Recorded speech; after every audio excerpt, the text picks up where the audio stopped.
Terima kasih semua listeners Anda yang masih bergabung bersama kami dalam Smart Happiness. Terima kasih sudah menyiapkan ataupun menyediakan waktunya untuk mendengarkan insight pagi hari ini yang menurut Audrey cukup menarik ya. Karena memang disadari juga sih Pak Arfan karena banyaknya aktivitas ataupun mungkin bisingnya dunia. Apalagi sekarang ada sosial media, ada smartphone. Membuat kita tuh sulit banget untuk fokus melakukan tugas ataupun aktivitas. Mungkin banyak juga yang sadar ya tadi seperti perumpamaan yang Pak Arfan ambil, mungkin kita bikin proposal gitu yang biasa bisa dikerjain satu jam, ternyata kita harus memakan waktu 1 hari. Nah ini kan akan merusak produktivitas kita ya Pak Arfan ya. So sebenarnya apa yang harus kita sadari terlebih dahulu untuk kita bisa sadar kayaknya nih fokus kita tercuri dengan hal-hal yang tidak penting tadi. Silakan Pak Arfan. Boleh di-unmute dulu Pak Arfan? Terima kasih banyak Audrey ya. Jadi nomor satu, kita menyadari bahwa ini bukan sesuatu yang tidak bisa kita kendalikan. Ya. Hidup kita itu sesungguhnya kan ada di tangan kita.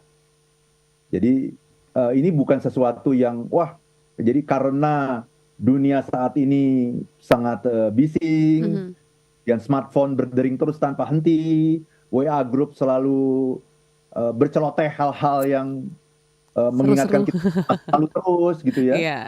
Distraction, bukan itu namanya orang yang tidak menyadari bahwa dia adalah tuan terhadap dirinya. Oke. Dia memiliki kendali terhadap hidupnya gitu. Jadi ya itu menjadi korban namanya, itu namanya orang yang menjadi korban kalau kayak begitu. Maka nomor satu yang harus kita sadari adalah bahwa kita adalah pemegang kendali terhadap hidup kita. Kita pemegang kendali, bahkan kalau hidup itu boleh saya pecah lagi gitu ya, boleh saya elaborasi lagi ya. Kalau tadi kan saya bilang, kita adalah pemegang kendali terhadap hidup kita. Lebih jauh lagi, kita adalah pemegang kendali terhadap panca indera kita. Oke. Jadi kita bisa mengizinkan sesuatu itu masuk ke penglihatan kita, ke mata kita atau tidak. Kita bisa mengizinkan sesuatu itu masuk ke telinga kita atau tidak. Kita yang mengizinkan itu semua gitu. Gitu. Jadi kita itu sebetulnya harus punya cara nantinya ya, kalau kita udah menyadari ini, kita sesungguhnya bisa meminimalisasi gitu gangguan-gangguan itu gitu. Salah satunya misalnya saya ya, salah satu yang saya lakukan adalah saya itu kan punya WA group itu, boleh nebak nggak berapa jumlah WA group saya? Wah ini pasti banyak. Ada 80? 50? Banyakan lah 80, 50-an. 50, oke. 50-an ya. Jadi itu mulai dari teman SD, ya, kemudian teman SMP, kemudian teman SMA. SMA itu ada 2, SMA secara keseluruhan dan SMA IPA. Kan saya kan IPA dulu khusus ya. Spesifik IPA, SMA keseluruhan gitu ya, yang satu sekolah gitu. Kemudian teman kuliah. Oke. Kuliah juga ada 2 juga, ya. Kuliah yang satu FISIP semua gitu kan. Saya kan ya Fakultas Ilmu Sosial. Ya, itu FISIP semuanya gitu. FISIP juga ada 2, FISIP yang angkatan saya dan lintas angkatan. Oke. Kemudian saya kan jurusan ilmu komunikasi kan, sama kayak Audrey juga ya. Betul. Ada tuh WA group jurusan ilmu komunikasi. Nah itu baru sepersekian ya. Ya baru teman kuliah aja, belum lagi nanti di kuliah itu ada beberapa ini lagi Audrey, ada beberapa sub lagi. Misalnya ya, saya adalah dulu ikut Paragita. Paragita itu paduan suara UI. Nah, kemudian kan ada lagi kan alumni paduan suara UI Paragita ikut lagi. Nanti ada alumni apa lagi? Alumni pers mahasiswa. Belum lagi nanti S2 ada lagi. Kemudian saya kan ikut berbagai program ya. Misalnya nanti saya pernah ikut program pertukaran pemuda dengan Australia. Nanti ada WA group alumni Australia gitu. Saya pertukaran pemuda dengan Jepang. Ada lagi WA group alumni Jepang. Jepang juga ada macam-macam. Saya ikut program Nakasone, ada WA grupnya juga. Saya ikut program JEL, Japan Airlines itu yang belajar di Sofia University, ada WA grupnya juga. Saya lulusan dari Inggris juga macam-macam ternyata. Inggris, lulusan universitas saya dari LSI. Saya dapat beasiswa British Chevening Awards. Itu ada lagi WA untuk para pemegang beasiswa British Chevening Awards. Jadi banyak sekali gitu. Banyak, belum lagi WA group keluarga gitu. Betul. Ya, keluarga saya, kemudian keluarga istri saya juga. Terus ada keluarga besar ikutan juga. terus ada lagi WA group di pekerjaan. Nah, ya. Di pekerjaan sampai hari ini sudah berganti pekerjaan tuh 7 kali. Nah, bayangkan tiap pekerjaan itu ada WA grupnya. Yes. Oh. Lagi klien gitu. Jadi 50 itu. Iya. Bagaimana caranya kalau saya punya handphone, 50 itu pasti akan berdering setiap detik. Iya. Iya kan? Nah, caranya gimana? Karena saya menyadari bahwa ini adalah sesuatu yang ada dalam kendali saya, dalam kontrol saya, maka salah satu cara yang saya lakukan, saya punya 2 handphone. Oke. Satu handphone yang bisnis, ini kaitan sama bisnis saja, nggak ada apa-apa. Ya, hal-hal yang nomor 1, lingkaran pertama dalam kehidupan saya. WA group yang 50 itu, saya jadiin 1 handphone lagi itu. Itu isi WA group semua. Saya membuka WA group itu hanya 1 kali dalam 1 hari. Kapan? Setelah pekerjaan selesai tadi. Jadi jam 5, jam 6 saya udah selesai kerja, kan sambil mau istirahat kan? Betul. Buka itu WA group itu. Itu tentunya juga nggak bisa semuanya dibales kan? Iya. Saya punya daftar tuh, hari kalau Senin lihat yang ini saja. Senin tuh lihat teman-teman sekolah saja. Kalau Selasa teman-teman kuliah. Kalau Rabu mantan teman-teman kantor dulu. Kalau Kamis itu keluarga. Jadi ada jadwalnya gitu. Sehingga ya otomatis kita memang tidak bisa memuaskan semua orang gitu. Jadi di beberapa WA group itu ada yang mengatakan, si Arfan ini cuman baca koran, dia bilang gitu. Silent reader. Cuman membaca tapi tidak merespon. Iya. Gitu. Pertanyaannya, apakah itu penting bagi saya? Ya saya akan mengatakan dengan sejujurnya dan mohon maaf gitu. Kalau ini membuat kecewa beberapa orang mungkin gitu. Saya akan mengatakan itu tidak terlalu penting dalam kehidupan saya gitu. Itu hanya penting untuk istilahnya bersosialisasi ala kadarnya saja. Karena toh tidak terkait dengan apa yang sedang kita lakukan gitu. Padahal di WA group saya di handphone utama ini adalah tugas-tugas dari klien, pekerjaan-pekerjaan yang harus segera saya selesaikan karena berkaitan dengan bisnis. Dan yang namanya bisnis kalau saya tidak menyelesaikan dengan baik itu akan membuat banyak orang marah gitu. Yang marah itu adalah orang-orang yang bayar gitu. Jadi kita memang membela yang bayar gitu ya. Orang bayar sama kita itu harus kita puaskan gitu. Karena mereka sudah membayar gitu. Jadi nomor 1 ya Audrey yang harus dilakukan adalah menyadari dulu. Menyadari bahwa kita adalah tuan terhadap kehidupan kita, terhadap panca indera kita, terhadap perhatian kita. Nah itu nomor 1 tuh. Itu nomor 1. Ya. Nomor 2 baru kemudian kita mengetahui apa yang penting dan apa yang nggak penting. Hidup itu cuma 2 kok, sesederhana itu. Dan mohon maaf gitu ketika saya mengatakan WA group yang 50 buah itu boleh dianggap sebagai kurang penting. Kurang, oke. Gitu, karena memang hidup ini adalah pilihan gitu. Karena ketika saya menganggap semuanya penting, akhirnya semuanya menjadi tidak penting gitu. Karena perhatian kita tuh tidak mungkin bisa terpecah begitu banyak gitu. Nggak mungkin gitu. Ya kita ini bukan Superman gitu, Audrey ya, bukan Superwoman gitu. Kita hanya bisa memberikan perhatian itu hanya penelitian ya membuktikan ya maksimal tuh hanya pada 3 tugas utama. Lebih dari 3 kita tidak akan bisa maksimal. Itu kayak orang ini Audrey. Juggler tahu ya? Iya, main bola gitu ya. Kalau bolanya cuma 1 gampang nggak itu? Gampang banget. Kemungkinan keberhasilan itu menurut penelitian itu 10%. Kalau kita harus melempar 1 bola gini ya, itu 80%. Kalau bolanya ada 2 bola nih. Kemungkinan keberhasilan sudah menurun menjadi 50%. Kalau bolanya ada 3, kita tahu ya yang namanya juggler gitu kan, itu kemungkinan keberhasilannya menjadi 33% gitu. Menurun ya. Nah bayangkan kalau bolanya ada 5, itu berantakan semua. Itulah yang menggambarkan analogi sederhana mengenai fokus. Jadi kita harus benar-benar harus tahu mana yang penting, mana yang nggak penting. Yang penting lakukan, yang nggak penting tinggalkan. Itu Audrey. Ini juga berkaitan Pak Arfan dengan pertanyaan dari Pak Sasongko di Samanhudi gitu ya.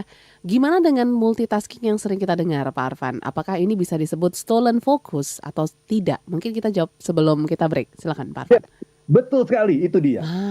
Manusia modern ini seringkali merasa bangga gitu ya. Merasa keren gitu kalau kita bisa multitasking. Padahal nomor 1 ya, multitasking itu mengurangi kebahagiaan kita. Ya? Kita sedang makan sambil apa? Sambil menjawab WA gitu kan.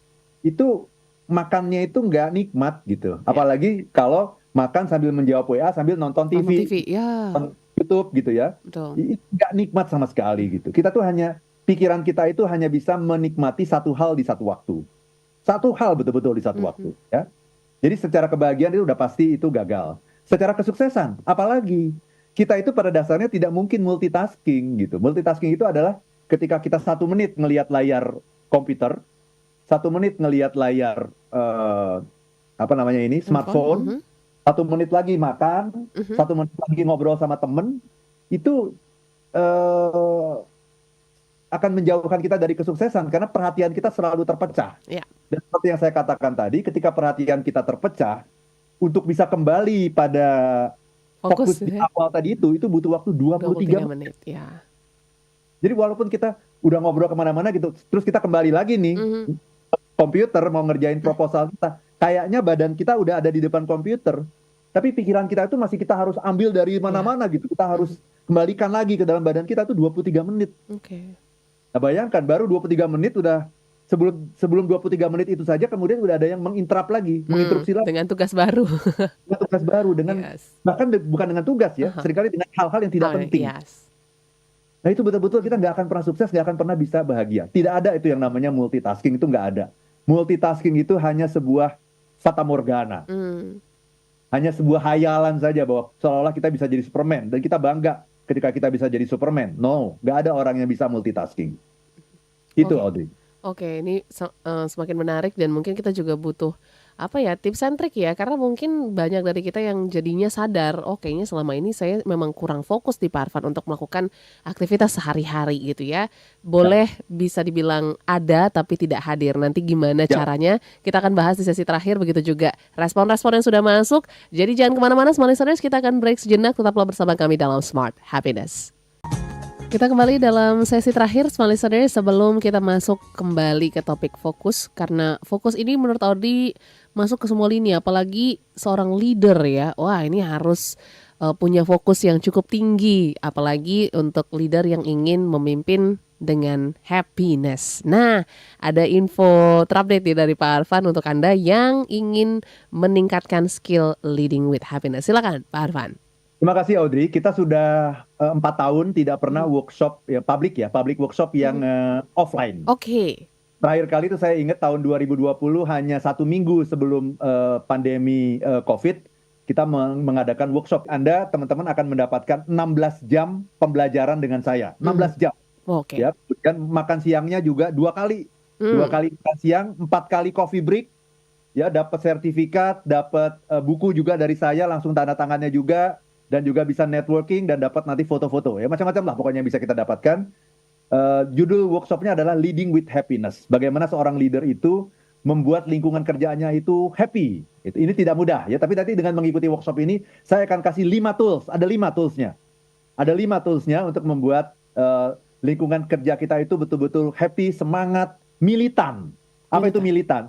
Orang yang militan itu mau mengorbankan apapun juga gitu untuk mencapai apa yang dia inginkan gitu, karena betul-betul semangatnya tuh luar biasa ya, body, mind, and soul menyatu tadi, orang yang fokus dan bisa berkomunikasi lintas generasi dengan generasi X, milenial maupun Gen Z. Nah, investasinya itu 6 juta rupiah ya, karena tadi saya bilang itu 2 kali makan siang, 4 kali coffee break ya. Teman daftarkan diri Anda ke 0812 12345 949 0812 12345 949. Itu Audrey untuk leading with happiness. Oke, jadi manfaatkan kesempatan Smart Listeners untuk Anda yang sudah kangen ikut training ataupun seminar secara offline ya. Dan yang pasti Pak Arfan, kita baca dulu beberapa respon yang sudah masuk, cukup ramai juga. Dari Pak Rudi Irwansyah, salam semangat dari Medan. Fokus adalah kunci sukses. Kekuatan dari kebiasaan yang terlatih dan fokus pada tujuan akan mampu mengubah apa yang tidak mungkin menjadi mungkin. Wah, great statement ya. Terus juga ada dari Pak Andrima, semangat pagi semua. Selamat pagi Pak Andri. Terus juga ada dari WA kita, ada dari Pak Alex Andaro. Salam dari Pontianak Pak Arfan. Fokus itu cukup sulit, juga kita jalankan karena banyaknya suara-suara atau pikiran kita punya cabang-cabang lain gitu ya. Bahkan saya sering mengalami gagal fokus gitu karena terganggu dengan suara-suara lain gitu. Dan setuju sama Pak Arfan, Buddha Gutama, fokus berdoa atau melakukan sesuatu juga penting kita lakukan. Pak Karmoses juga merespon pagi hari ini. Luar biasa Pak Arfan, kupasan acara hari ini cocok untuk mengisi agenda ya. Apalagi merayakan Waisak karena mencerahkan dan inspiratif. Memotivasi semua makhluk yang belum sadar akan arti dan makna tentang fokus dari kehidupan. Satu lagi Pak Arfan, ini juga menjadi pertanyaan yang cukup menarik gitu ya. Karena Audrey juga sering lakukan. Dari Gozi Lasope ya. Kalau kerja sambil dengerin musik Pak Arfan, ini masuk kategori stolen focus nggak? Karena kan banyak yang bilang kalau belajar tuh denger musik instrumental, terus lagu-lagu Beethoven ataupun yang lain. Nah itu sebenarnya ngaruh nggak sih Pak Arfan, silakan. Very good ya. Ini pertanyaan banyak sekali dan bagus-bagus sekali. Saya dari yang terakhir dulu ya, dari Gozi. Kerja sambil dengerin musik. Ya musik apa? Itu pertanyaannya. Musik itu ada dua macam. Pertama adalah musik yang membuat kita semakin fokus. Yang pertama, yang kedua musik yang membuat kita nggak fokus, gitu ya. Jadi gini aja, kalau musiknya itu ada apa namanya, ada sairnya, itu udah sulit bikin kita fokus. Karena nanti kita akan masuk ke dalam sair itu kan, nih apa nih maksudnya nih gitu ya. Bahkan kalau lagunya kita kenal, kita akan bernyanyi-nyanyi. Kelihatannya santai. Tapi kita tidak sedang membahas mengenai bagaimana santai, tapi bagaimana berfokus. Fokus itu apa sih? Mencurahkan perhatian kita. Body, mind, and soul berada pada satu tempat. Nah itu akan terganggu kalau lagunya ada syairnya. Jadi pilihlah lagu yang instrumental betul. Oke. Tapi tidak sembarang lagu instrumental gitu. Ya, lagunya temponya harus yang lambat. Jadi gini. Gitu ya. Jadi tapi jangan dung. Itu kita pergi ke diskotik lah gitu lagunya. Jadi harus lagunya yang instrumental, kemudian pelan gitu. Tukannya pelan gitu ya. Dan lagu-lagu itu bisa dijumpai dalam, kalau kita cari di internet adalah apa? Lagu-lagu meditasi. Meditation itu masuk nanti. Itu benar-benar kita menikmati. Jadi saling mendukung gitu antara musik dengan pekerjaan, itu mendukung. Atau lagu-lagu yang membuat fokus. Cari aja music for focus gitu. Cari aja di internet banyak gitu, music for focus.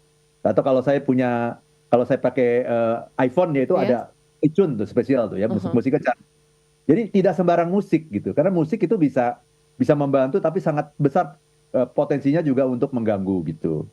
Ya, itu untuk Pak Gozi ya. Kemudian tadi Pak Alex Andaro Pontianak, pikiran bercabang, betul. Jadi sebetulnya kita harus mengelola pikiran gitu, itu yang paling penting. Nah, mengelola pikiran itu gimana? Nah, salah satunya adalah dengan cara meditasi. Itu yang selalu saya lakukan, gitu ya. Kemudian konsep yang sekarang ini sedang banyak dibahas di dunia kerja itu kan adalah mindfulness. Betul. Apa sih inti mindfulness? Ya itu tadi, menyatukan badan, pikiran, dan jiwa. Sehingga ketika kita menarik nafas panjang, kita sadar. Menarik nafas pendek, sadar. Menarik nafas menengah, sadar, gitu. Itu ya, itu Pak Alex Adaro ya. Kemudian dia ada Pak Karmoses juga, ya betul, fokus ini. Yang sangat penting itu adalah fokus. Kemudian Pak Rudi Irwansah tadi, fokus kunci sukses. Iya dong, kalau kita fokus, apapun yang kita fokuskan tuh akan membesar gitu. Jadi apapun yang kita fokuskan tuh dia akan membesar, dia akan menjadi lebih baik karena kita fokus. Krisis di dunia ini terjadi karena kita tidak fokus. Kita tidak fokus ya. Kalau kita melihat trending di Twitter saja, itu kan satu trending itu hanya beberapa jam saja, kemudian udah berpindah lagi, isunya udah berpindah, udah lupa gitu. Kita tuh gampang sekali melupakan gitu, karena kita tidak fokus. Gitu. Itu saya kira sudah terjawab semua ya. Tadi juga terima kasih Pak Andri juga ya, terima kasih banyak tadi untuk komentar-komentarnya. Nah ini kita masuk ke penghujung gitu Pak Arfan ya, bahwa kita cerita tentang fokus ini ya tujuannya ingin mendapatkan kebahagiaan, karena ketika kita sadar dengan apa yang kita lakukan gitu ya, menyadari apa yang kita lakukan itu penting, rasanya kita akan mendapatkan kebahagiaan. So apa yang harus diingatkan supaya kita bisa menggunakan fokus kita untuk mencapai kebahagiaan? Silakan Pak Arfan. Ya, terima kasih banyak Audrey. Saya ingat satu ketika di Australia, saya pernah ketemu sama orang yang sangat fokus. Namanya Matthew Richard. Oke. Matthew Richard itu orang Prancis, tapi kemudian dia pergi ke Tibet gitu dan menjadi penasehat Dalai Lama, penerjemah Dalai Lama dalam bahasa Prancis gitu ya. Matthew Richard ini juga dikenal sebagai orang yang dia tuh digelari sebagai the happiest man on earth. The happiest man on earth. Orang yang paling bahagia di muka bumi ya. Wow. Itu nggak tahu itu benar apa enggak gitu ya. Itu benar apa enggak. Tapi saya pernah ketemu langsung sama Matthew Richard. Kemudian saya tanya, wah Anda ini hebat sekali gitu. Saya bilang, Anda ini adalah orang yang paling bahagia di muka bumi ini. Terus dia bilang, itu bukan saya loh yang namain begitu ya gitu ya. Jadi itu bukan dia yang namain gitu. Dan saya juga merasa saya biasa-biasa aja. Tapi satu ketika ada sebuah percobaan, Audrey. Jadi dilakukan percobaan gini ya. Jadi bayangkan ya, Audrey pakai headphone gitu ya. Oke. Ini kayak begini nih. Yes. Pakai headphone, Audrey dengerin musik yang tenang gitu ya. Bayangkan ya, Audrey lagi dengerin musik yang tenang, yang sangat syahdu gitu ya, sedang menikmati, badan pikiran menyatu. Tiba-tiba ada bunyi dentuman yang besar. Bung, besar. Gimana tuh? Kan bisa langsung lompat. Kaget ya, betul. Apa yang terjadi dengan Matthew Richard? Dia cuma bergeser sedikit gitu. Kaget sedikit gitu. Udah, fokus lagi. Oh, berarti dia fokus dengan apa yang dia dengarkan ya?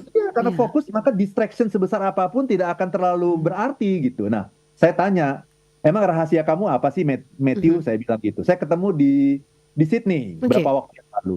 Emang rahasia kamu apa sih, Matthew? Dia bilang begini, rahasia saya adalah meditasi. Oke, meditasi. Sebagai pendeta Buddha, istilahnya monk gitu ya, atau biksu kita bilang, dia itu bisa bermeditasi itu dalam satu hari itu 4 jam. Bayangkan. Wow. Saya nggak bisa itu, saya paling setengah jam gitu. Dia 4 jam bisa meditasi. Dan itu yang membuat dia selalu fokus, selalu mindful gitu. Apa itu orang yang mindful? Focus, joy, and calm. Oke. Kapan-kapan kita bahas deh. Kapan-kapan kita bahas khusus mengenai mindfulness. Itu Audrey. Oke, jadi semoga cerita Matthew juga bisa menjadi semangat juga untuk kita semua listeners bahwa kita semua bisa kok kembali menemukan fokus kita gitu ya kalau kita menyadari bahwa ada hal-hal yang penting dan tidak penting yang harus kita lakukan. Begitu juga sadari semua kontrol panca indera, apa yang masuk, apa yang kita dengar bisa kita atur gitu ya. Jadi jangan takut jika Anda menyadari diri Anda kayaknya sekarang sudah kurang fokus. Sama-sama kita belajar dan berproses untuk menjadi manusia yang fokus kepada apapun yang kita lakukan sehari-hari. So terima kasih Pak Arfan untuk insight-nya pagi hari ini dan juga semua listeners yang sudah bergabung. Terima kasih banyak. Mohon maaf apabila ada respon yang belum sempat terbaca. Kita akan jumpa di minggu depan dengan topik yang lebih menarik lagi. Saya Audrey Joanna. Dan saya Arfan Pradiansyah. If you want to be happy, be happy now. Sampai jumpa.